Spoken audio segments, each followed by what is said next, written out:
শুভ দুপুর। আজকের দুপুরে খাওয়া দাওয়া নিয়ে চলে এসেছি। দেখো আজকের একটু অন্যরকম। আজকের এই যে হয়েছে খিচুড়ি।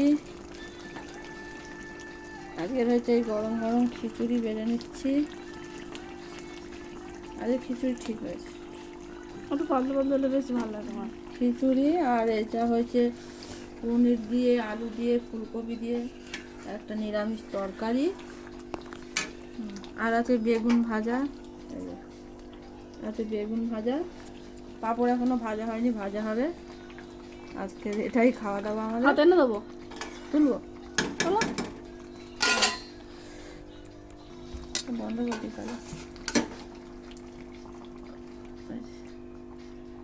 ফুলকপি দিয়ে, পনির, আলু দিয়ে তরকারি, একটু গাজর, বিনস দিয়েছি, সবজি দিয়ে, এই সব রকম সবজি দিয়েই একটা তরকারি হয়েছে পনির দিয়ে। আজকের এটাই খাওয়া দাওয়া। চলো খাওয়া যাক। একটু পাঁপড় ভাজা হবে।